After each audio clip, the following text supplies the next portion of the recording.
통제되고 있습니다. KBS 교통정보센터였습니다.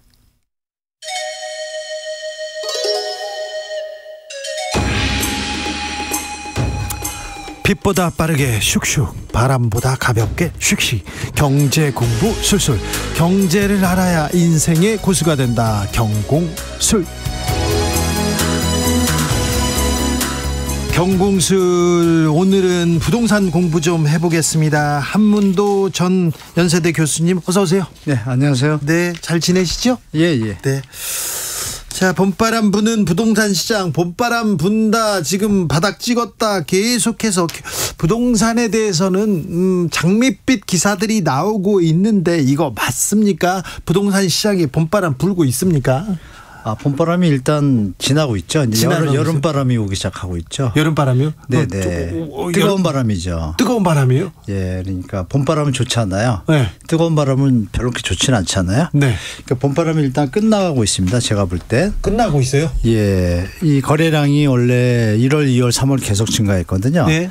그럼 4월도 증가폭이 예전과 같은 추세를 형성한다라면 지금 말씀하시는 계속 상승 반전했다가 이어질 텐데 네. 4월, 3월, 2월하고 3월하고 거래량 차이가 크게 없습니다. 네. 그리고 4월하고 3월도 차이가 없을 것 같아요. 지금 추측이 되는 게. 4월에 지금 거래량이 1,500건 찍었는데 그러면 3,000건이라는 얘기도 서울 아파트 기준으로 그러면 평균이 한 6,200건이에요. 네. 그래서 평균 거래량의 아직도. 반토막밖에 안 되는 거예요. 그래서 아직도. 이것은 분명히 뭐 저점 대비 조금 상승 반전한 기미는 있으나 제가 볼 때는 추세적으로 이어지기 쉽지 않은 상황이다라고 판단되고요. 특례보금자리론이 끝나고 있거든요.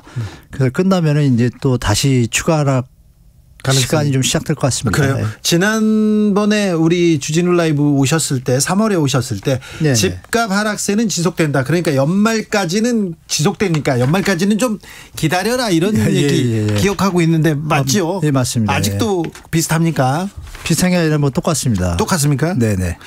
저 기자들이 경제 부동산 기자들이 항상 좋다고 얘기만 하고 어디 분양한다 이런 기사만 많이 쓰니까 별로 신뢰도가 좀 떨어집니다. 제가 네. 팩트 체크를 해보면요. 네. 일단 예를 들면 뭐 최근에 뭐 YT에 나온 이거 뭐 좀 유명 좀 괜찮아요. 메이저급에서 네. 신고가 나온다는 기사가 두세 개가 똑같은 기사가 떴어요. 네.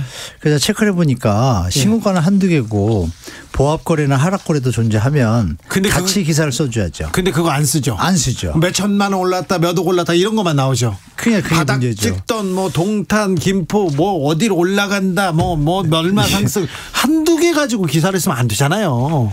그거 어떻게 좀 언론중재법 어떻게 안 되나요? 사실 이게 건설사하고 조금 관계도 있고요. 그렇죠. 네, 건설사에서 광고를 제일 많이 하거든요. 아니 광고는 광고 형태로 하고 원래 제가 알기로는 언론 그 법에도 광고 기사 이렇게 표시해 주는 게 되어 있는데 맞아요. 지금은 기사가 광고성 같은데 그런 표현은 없고 기자분들이 그 뭐 앞에 역할을 하다 보니까 네.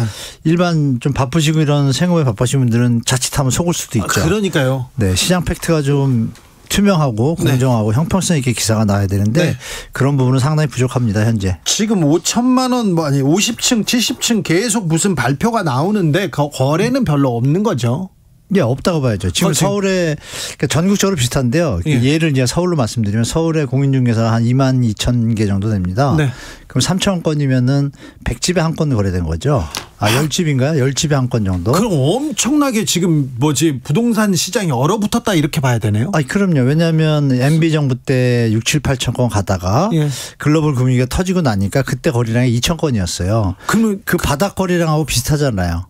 그러니까 지금 요번에 작년에 너무 거래량이 거의 뭐 역사적으로 최저점이었거든요. 네. 그러다 보니까 기저효과로 잠깐 오른 것 같지만 네. 평균에 비교하면 100점 맞은 학생이 20점이 됐다가 40점 된 꼴이거든요. 그러니까 2배 올랐다 이렇게 보는 게 아니라. 그렇게 보면 안 되고 100점에 멀다 이렇게 보는 게 맞겠죠. 네네. 자, 그럼 바닥은 언제쯤입니까? 바닥은 지나봐야 아는데요. 제가 볼 때 주택가격 조정이 이제 정부의 규제 완화하고 특례보금자리로 조금 받치고 있잖아요. 그렇죠. 지금 규제 완화 계속 하고 있잖아요. 그게 이제 끝나고 나면 이제 아마 추가 조정이 있을 텐데 그것이 있고 나서 그게 이제 외부 요인이 없는다라는 전제하에 제가 볼 때는 한 10에서 20% 정도 저 조정이 있으면 그때 끝납니다. 그래서 시간의 개념이 아니라 가격의 폭의 개념입니다. 아직도 10% 20%는 더 떨어질 가능성이 있다. 저는 그렇게 보고 있습니다. 네. 네. 자, 바닥 근처에 왔다는 시그널을 어떻게 봐야 됩니까? 다 이사는 해야 돼요. 집은 마련해야 돼요. 네. 근데 언제 사야 됩니까? 간단한 건 그렇죠. 뭐 일단 세 가지 말씀드리면 네. 거래량이 늘어난다는 건 지금 맞잖아요. 거래량이 늘 때 네. 미분양이 대폭 감소하고 전세가가 대폭 상승할 때 이 세 가지만 보시면 됩니다. 미분양이 사라지고 전세가가 오를 때 지금은 아닌데요. 전혀 아니죠. 네. 거래량도 기준이 있죠. 말씀드린 평균을 넘어서서 상승으로 가는 평균 거래량 이상이 될 때. 자, 거래량이 늘고 전세가가 오르고 거기에다가 미분양이 쑥쑥 사라질 때. 그렇죠. 네, 맞습니다. 네, 그때 봐야 됩니까? 네, 맞습니다. 그때가 시점입니다. 이사 가야 되고 내 집 마련해야 되는 사람들 있잖아요. 많으시죠. 네, 예. 그럼 올해는 좀 아직 스테이 하시고 3기 신도시에 정부에서 착공 다 들어갔거든요. 아마 사전 청약이 가을쯤에 많이 나올 겁니다. 네. 그때 이제 분양가가 주택 가격이 내려가면 주변 시세에 맞춰서 60에서 80%니까 예전에 사전 분양가보다 더 내려갈 겁니다. 그러면 그거는 좀 변수가 되겠네요. 그걸 좀 관심을 가지시고 기준주택 시장은 분양가가 좀 높다 싶으시면 네. 연말까지 충분히 기다리셔도 큰 무리가 없을 것 같아요. 정부에서 또 실거주 의무 폐지가 돼야 분양 현장이 살아나는데요. 네. 지금 실거주 의무 폐지가 전세 사기로 인해서 정부에서 모랄 해제 때문에 네. 풀기에 좀 난처한 입장이 됐거든요. 네. 여야가 또 친하지도 않고. 네. 그럼 실거주 의무 폐지가 안 되면은 분양 현장이 약세를 보입니다. 예. 그럼 전매 제한밖에 없기 때문에 중도금 대출하고 네. 완화하고 그러면 제가 볼 때 하반기 갈수록 네. 시장이 실거주 의무 폐지가 안 된다 그러면 그럼 또 하락으로 점점 갈 것 같습니다. 그러네요. 네. 그러니까 연말까지 기다리십시오. 그렇죠. 네. 하반기에도 지금 뭐라고 해야 되나 위험 신호가 한 두 개 도사리고 있으니 기다려라. 예, 그 와중에 또 강남 같은 경우 서울 같은 경우에 입주 물량이 많습니다. 예년에 비해 가지고. 그래요. 네, 그래서 6월, 7월, 8월 달에 한 3,000에서 5,000 세대 나오고요. 예. 내년 1월에 한 또 6,700에서 8,000 개 나오는데요. 그 물량들이 나올 때 새 집이니까 보통 3개월 전에 매물이 나와요. 예. 그러니까 매물이 엄청 나오겠죠. 그래요? 올해 10월이나 또 올해 한 6월부터 예. 이런 부분들이 이어지기 때문에 현재도 역전세는 아니고 매물이 증가하고 있거든요. 예. 그 매물이 증가한다는 얘기는 뭘까요? 네. 팔고 싶어 하는 앞으로 사람. 네. 집값이 안 오르겠구나 하고 판단하는 사람들이 많다는 얘기죠. 이제 그걸 전반적으로 보셔서 연말까지 충분히 기다리시는 게 좋을 것 같습니다. 네. 전세 사기 얘기도 해 주셨는데요. 네네네. 지금 전세 사기 이 사건이 시장에 미치는 영향 어떻게 됩니까? 네, 엄청 큽니다. 커요. 네네. 그래서 이제 주변 사람들도 저는요 빌라 안 갈래요, 전세 안 할래요 이런 친구들도 많아요. 네, 그리고 아파트조차도 뭐 지방은 뭐 2억, 3억짜리들 많거든요. 3, 예. 4억짜리. 거기도 월세로 가시는 분들이 많이 생겼어요. 그러니까요. 전세 가격이 빠진다는 얘기는 갭 투자하시거나 전세 레버리를 쓰신 분들이 자금이 없으면 그걸 가격을 낮춰서 팔아야 되잖아요. 그렇죠. 그러니까 주택 시장에 이제 하방 요인이 또 되는 거죠. 그런 영향이 이제 천천히 나타날 겁니다. 연말하고 내년 초까지 역전세난 나올 물건들이 많거든요. 깡통 전세하고. 네. 그러면 이 현상이 이제 지속되겠죠. 내년 초까지는요. 네.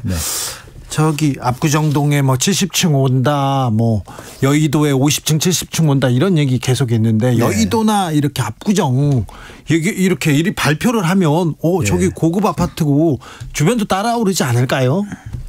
이제는 좀 소비자들이 좀 스마트해지셔가지고요. 네. 예전엔 발표하면 집값이 많이 뛰었죠. 그렇죠. 지금은 별로 반응이 없습니다. 거래도 네, 거의 없다면서요. 거래량이 뭐 몇 개는 이렇게 되지만 나머지 분들이 이제 정보력이 뛰어나신 거죠. 네. 왜냐하면 우리가 재건축 재개발이 발표한다고 해서 3년에 집이 생기는 것도 아니고 네. 보통 그 정도 계획이면 10년에서 15년 보거든요. 그래요? 네네. 그러면은 10년, 15년 예전에 걸립니까? 그걸 계산을 안 했거든요. 소비자들이. 네. 근데 지금 계산을 잘 하십니다. 네. 특히 2030, 40들이 그 계산을 너무 잘 하시기 때문에 예전 같은 재건축 시장의 호황은 제가 볼 때 없을 것 같아요. 그리고 이제요? 가격이 너무 높이 있습니다. 그렇죠. 높이 있기 때문에 다음에 들어가는 사람은 실거주 외에는 시세 차익을 볼 수 있는 구간이 없어졌어요. 아니 그런데 그 재건축 저기에서 발표하니까 네네. 지금 지금은 낡았지만 거기 들어가서 좀 버텨가지고 살겠다 그런 사람도 없나요? 요즘은 뭐 100세 시대이긴 하지만 네. 라이프 스타일이 많이 바뀌었잖아요. 네. 그 뭐 돈이 전부가 아니라는 마인드도 많기 때문에 물론 네. 일부 분들은 남아 있지만 그분들이 접근하기에도 투자 수익성이 떨어졌습니다. 그래요. 그러면 압구정이나 여의도 뭐 네. 이런 대형 재건축 한다고 하는데 여기서 뭘 이제 시세 차익을 얻거나 여기서 투자를 하겠다 이거는 그런 사람들 예전 같지 않습니다. 아니에요. 거래량이 예전 같으면 이렇게 발표되잖아요. 예. 그럼 뭐 그렇죠. 공중개사 앞에 줄 섰는데 지금 뭐 가뭄에 콩나시 거래가 나오고 그걸 보고 신고가라고 하는데 네. 제가 볼 땐 추세가 전혀 예전 같지 않습니다. 그래요? 그래서 시장 재건축에 뭐 조금 시세차익 노리시는 분들은 아니구나. 예전 같지 않으니까 계산 좀 잘 하신 다음에 네. 진입하시는 게 좋을 것 같습니다. 아니다. 좀 조심해라. 그냥 지켜봐라. 이렇게 네네네. 얘기하시면. 네. 네네. 여의도 그 압구정동 그쪽 아니랍니다. 네, 좀 아닌 게 아니죠. 장기적으로는 좋은데 시간이 너무 많이 걸린다. 10년 15년 걸린다. 네, 짧은 시간에 네. 투자 수익을 누리기에는 대상은 아니다라고 말씀드릴게요. 전세 사기 어떻게 풀어야 될까요? 풀어야 될까요? 그 전에 네네. 임대차 3법 때문에 전세 사기 사건이 벌어졌다. 이렇게 주장하시는 분도 있거든요. 그건 완전히 잘못된 주장입니다. 잘못했어요? 그걸 제가 팩트를 말씀드리면 네. 전세 사기 사건의 어떤 결말은 뭐냐면 전세 보증보험 사고액이랑 또 비례한다고 볼 수 있겠죠. 예. 우리 이제 허구에서 하는 보증보험 들지 않습니까? 네. 그게 사고가 나는 건 전세 사기도 해당되고 하여튼 사고가 나는 거잖아요. 네. 그 금액의 추이를 제가 말씀드리면 우리 청취자분들이 이해하실 거예요. 2015년, 16년, 17년에 매년 그 사고 액수가요. 보증금 사고 액수가 보장해 주는 30억, 20억, 뭐 많은 게 70억이었어요. 예. 그런데 2018년도에 2,200억으로 오릅니다. 네. 몇백 배죠. 어휴, 네. 그리고 2019년, 20년에 4천억, 5천억 가더니 작년에 드디어 6,600억까지 갑니다. 예. 갑자기 70억하고 차이가 많지 않습니까? 그러면 그게 왜 생겼냐 보시면 전세 대출 제도 때문에 이게 출발된 겁니다. 네. 그 와중에 문재인 정부 시절에 임대차 3법이 주택 전세 가격을 약간 급등하는 효과도 있죠. 네. 그 효과가 100%라고 할 수가 없는 것이 100%의 기준 중에서 한 20% 해당되고 제가 볼 땐 네. 80% 이상은 전세 대출에서 이게 기인한 거예요. 예. 그러면 그 데이터 지금 말씀드린 대로 제가 전세 대출 제도가 있기 전에는 사고액이 없잖아요. 네. 결론은 답은 나오지 않았으니까 전세 대출 제도가 정부의 무리한 시장의 개입이 이 전세 사기를 일으킬 수 있는 발판을 만들어준 꼴이 된 거죠. 예. 그래서 이거는 제가 볼 때 원천적인 거는 전세 대출 제도를 없애는 게 답이다라고 말씀드리겠습니다. 알겠습니다. 이런 얘기도 하는 분이 있어요. 한국에만 있다 전세제도는. 네. 전세제도 저는 되게 편하고 좋다고 이렇게 생각했는데 아니다. 이거 전세제도 이거 문제가 많으니까 이번에 아예 자체를 없애야 된다. 이런 폐기론 얘기하는. 근데 말을 표현을 정확히 해야 되는데요. 전세 제도는 좋은 겁니다. 그죠. 네. 저는 좋은 것 같아요. 전세 제도는 우리나라만 있는 건 아니고요. 네. 볼리비아에도 있고 인도에도 있습니다. 아, 그래요? 있는데 볼리비아 같은 경우는 경제적으로 우리보다 뒤떨어질지 몰라도 우리보다 이 임차인 보장권에 대해서 재산권에 더 선진국입니다. 아, 그래요? 거기는 50% 이상이나 70% 이상 보증금이 넘어가잖아요. 네. 소유권 이전을 함부로 못하게 등기상으로 해줍니다. 정부에서. 아, 예. 권리를. 예. 그러니까 당연하죠. 돈을 더 많이 넣는데. 그러니까요. 그게 더 선진국인 개념이고. 그래서 좋네요. 그 제도는. 네, 그 전세 제도는 좋은 거예요. 왜냐하면 전세 자금을 활용을 해서 건축을 하거나 투자를 할 수 있잖아요. 예. 소유주 입장에서. 그래서 우리가 6.25 시대 이후에 민간 금융기관이 발전이 안 됐기 때문에 그렇죠. 사금융에서 자체적으로 멋있게 만드는 제도인데 예. 이 문제가 있는 건 전혀 없습니다. 전세제도를 활용해서 전세된 사람들은 비용을 아끼고 예. 사다리 역할을 충분히 하는 것이고 예. 또 세를 놓으신 분은 그걸 활용해 가지고 다른 데 유용하고 활용할 수가 있잖아요. 네. 이것이 기본인데 이게 이제 전세 대출 제도 정부가 개입을 하면서 시장의 왜곡 현상을 일으키고 가격의 전세 가격도 또 업을 시키고 네. 폭등시키고 결국은 매매 가격하고 전세 가격의 역전 현상이 벌어지는 아주 원천적인 제공자죠. 예. 그러니까 전세 대출 제도가 문제지 전세 제도는 좋은 겁니다. 알겠습니다. 네. 저도 전세 덕에 잘 좀 그럼요. 지내고 예. 있습니다. 저기 지난 방송에서 봄 되면 이제 청약시장은 좀 주목해라. 이렇게 네네. 얘기했는데 청약시장 어떻게 주목해야 합니까? 뭘 살펴봐야 됩니까? 예, 간단합니다. 기존 시세가 지금 조금씩 다들 조정받았잖아요. 네. 조정한 가격 대비해서 비슷하거나 네. 5% 정도 하락된 어떤 분양가다. 네. 그러면은 서울 이번에 4군데 1, 2월에 분양했거든요. 네. 3군데가 완판이고 한 군데가 반패예요. 참패는 아니고. 네. 3군데 공통점. 기존 시세보다 5%에서 10% 낮게 분양했습니다. 아하. 완판. 네. 근데 그 기존 시세라는 것이 예전 가격 대비 30-40% 조정된 곳이에요. 그래요? 그러니까 올라가도 폭이 적고 내려가도 폭이 적으니까 신축이라는 베니피트를 활용해서 네. 들어가셔도 되고 다만 그렇지 않은 거 반패한 곳은 어떠냐 분양가를 고집을 한 거예요. 높여서 이건 반패예요. 그러니까 네. 청취자분들이 예. 기존 시세가 충분히 30-40% 빠졌는데 분양가가 그 수준이거나 한 5% 정도 상하다. 이거는 이제 들어가셔도 문제 없고 예. 20% 15%밖에 안 빠졌는데 분양가가 그걸 유지한다. 이거는 기다리시라. 굳이 할 필요 없다라고 말씀드릴게요. 알겠어요. 네. 가격이 더 중요하군요. 분양가가 중요한 거죠. 분양가가? 네네. 네. 네. 고분양가는 수요자들이 외면합니다. 네. 알겠습니다. 네, 아직 기다리셔야 됩니다. 네, 조심하셔야 됩니다. 네. 그리고 부동산 기사 믿고 이렇게 따라가시면 절대 안 됩니다.